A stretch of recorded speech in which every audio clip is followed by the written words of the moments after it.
De acordo com os dados mais recentes do Conselho Nacional de Justiça, existem hoje mais de 9.000 crianças aptas à adoção no Brasil. Apesar da criação do Conselho Nacional de Adoção, o processo ainda é considerado complexo e não dá conta da demanda de candidatos nem de crianças aptas para a adoção. O acolhimento familiar, uma solução para que crianças em situação vulnerável tenham uma condição de vida melhor, ainda é pouco conhecido.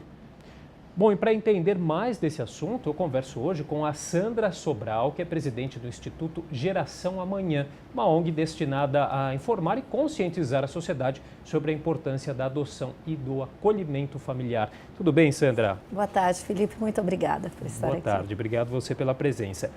Sandra, por que ainda é tão complicado esse processo de adoção no Brasil? Eu queria que você contasse um pouquinho também da sua experiência, já que você tem um filho adotivo, né? Que foi adotado aos 7 anos. Aos 4. Aos 4 anos, perdão. Hoje ele tem 7 anos, isso. Na verdade, são várias razões. A primeira delas está nesses números que você acabou de falar. Existem 46 mil crianças e adolescentes hoje acolhidos, né? Desses, a maioria não está apto para adoção. Ou seja, então não tem tantas crianças assim para adotar. Tem cerca de 9 para 45 mil famílias cadastradas para adoção, para adotarem uma criança. Sim. Então a conta aí já tem uma diferença. A segunda questão tem a ver com o perfil dessas crianças que hoje estão disponíveis para adoção, essas cerca de 9 mil, e com as crianças, ou enfim, os adolescentes, no geral, são crianças que essas famílias estão dispostas a adotar.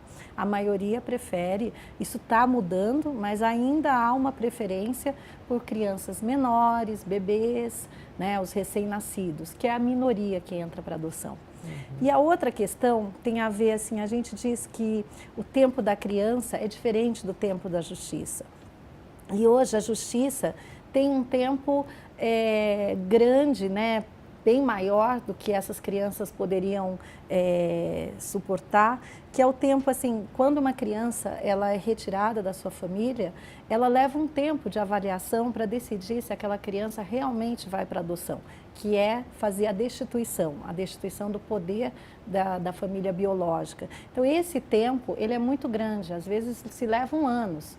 E nesse período, as crianças ficam maiores, aí elas deixam de ser tão desejadas para adoção. E é justamente nesse período que as crianças passam por uma vivência em abrigos, é isso? É. E aí que entra a questão do acolhimento familiar, é um meio do caminho, uma transição? É assim, uma criança hoje, quando ela sofre violência, negligência, abandono, algum tipo de abuso, normalmente você tem a escola, hospitais, ou enfim, alguma denúncia, o conselho tutelar age, essa criança é retirada da sua família para protegê-la.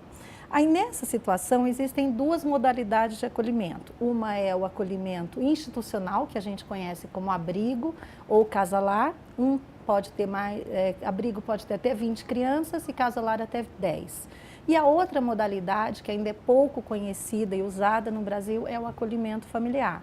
Então, essas duas modalidades são medidas protetivas e temporárias. Não é para a criança ficar a sua vida inteira nessa forma de acolhimento. É só até resolver a situação dela. Agora, explica um pouquinho como é que é esse acolhimento familiar, quem são essas famílias que se dispõem a ficar com essas crianças e adolescentes, como que funciona? O acolhimento familiar, ele é uma medida definida por lei, pelo ECA, né, pelo Estatuto da Criança e do Adolescente, desde 2009, como prioritário. Então, no lugar de se colocar a criança em abrigo ou casa-lar, se deveria estar colocando mais as nossas crianças e adolescentes nas famílias acolhedoras. Uma família acolhedora é um projeto, hoje ele é definido pela lei federal, mas ele tem que ser implantado nas cidades. Então, depende de uma lei municipal. A cidade, através da sua Câmara de Vereadores, precisa aprovar um projeto de lei que regulamenta esse programa. A partir daí, é feita uma seleção, assim como na adoção, tá? Mas é diferente. É feita uma seleção de famílias interessadas. Por exemplo, eu estou com a vida tranquila, estável, eu tenho condições e tempo para me dedicar a uma criança. Então eu me cadastro, se eu for selecionada, eu tenho um preparo, aí eu fico num cadastro. Aparecendo uma criança ou um adolescente, eu sou comunicada. Mas isso só pode ser feito na sua cidade. Então, cada cidade tem que ter o seu programa. Bom, e aí tem um prazo que essa criança pode ficar com essa família? Por lei, sim. Hoje, na última revisão do ECA, que foi em 2017, se estabeleceu que tanto num abrigo, numa casa-lar ou numa família acolhedora, o prazo seriam de 18 meses. 18 meses, nós estamos falando de 1 ano e meio. A realidade é que isso não acontece. A maioria das crianças hoje que entram que são colocadas numa instituição, elas não saem de lá. Elas ficam até os 18 anos, que é por lei a idade limite. No caso da família acolhedora, esse prazo é mais rápido. Se costuma resolver a situação da criança de forma mais rápida, porque tem mais gente acompanhando, é um processo com maior acompanhamento. Então, a questão principal que a gente diz é assim, tem muita criança nos abrigos, né, nas instituições, poucas para adoção, e a situação delas não se resolve.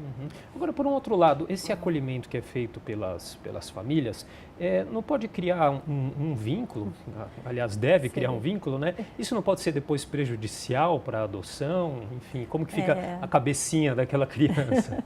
Na verdade, a resposta você está super correto, deve ser criado um vínculo. É para isso que existe o acolhimento familiar, porque num abrigo não é possível criar vínculo, porque os funcionários mudam, tem muita rotatividade. Então, a questão que essa talvez seja o maior, se existe um preconceito com acolhimento familiar, é esse. Mas a criança vai se apegar, o que a gente faz? Então, a gente compara com uma história assim, é como se a criança tivesse uma avó. Né? Pela história natural, a avó vai falecer antes. Então, você fala assim, olha, você não vai conhecer sua avó, você nunca vai ter contato com ela, porque ela vai morrer antes de você, e você vai se apegar, isso vai ser horrível. Não. Na verdade, o que assim, os vínculos e as perdas existem na vida de qualquer pessoa. E o que é importante é a construção de histórias boas, positivas, de vínculos. E essas mudanças vão ser... a criança vai ser preparada para isso e a família também. E assim, muitas famílias acolhedoras mantêm, inclusive, o vínculo com as famílias adotivas, com as famílias biológicas. Então, isso não é uma ruptura e, ao contrário, a gente está dando, né, com esse programa, condições da criança ter socialização, ter vínculo, ter afeto, ter estímulo, né? Bom, por que aqui no Brasil ainda, né, essa questão da adoção, da acolhida, ela não é tão ampla?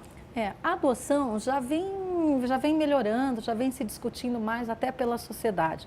Agora, o acolhimento familiar, ele é muito desconhecido ainda no Brasil. Fora do Brasil, para você ter uma ideia, hoje no Brasil, menos de 5% das crianças que estão acolhidas se estima, porque não tem um dado ainda oficial e recente, que elas estejam vivendo em famílias acolhedoras. Menos de 5%. Fora do Brasil, nos países desenvolvidos, a gente passa de 90%. Então, assim, é o contrário. Não se coloca criança e adolescente em abrigo. E por que isso não acontece no Brasil? Eu acho que a questão principal é a informação. Então, assim, isso vai da sociedade, vai das equipes técnicas, que são os assistentes sociais, os psicólogos, vai dos juízes, dos promotores, que muitos nem conhecem, nem sabem dessas consequências, né? A gente imagina que só tem trauma emocional. Não, abrigo causa danos neurológicos, né? Então, assim, há um desconhecimento, há uma falta de conscientização. E, claro, né, tem a questão dos recursos, da quantidade de juízes para a quantidade de processos, também é uma realidade. Mas eu acho que, principalmente, é conscientização. Tá certo. Bom, queria agradecer, então, Muito a participação. obrigada. A Sandra Sobral, presidente do Instituto Geração Amanhã, conversando um pouquinho aqui com a gente hoje. Muito obrigado. Eu que agradeço.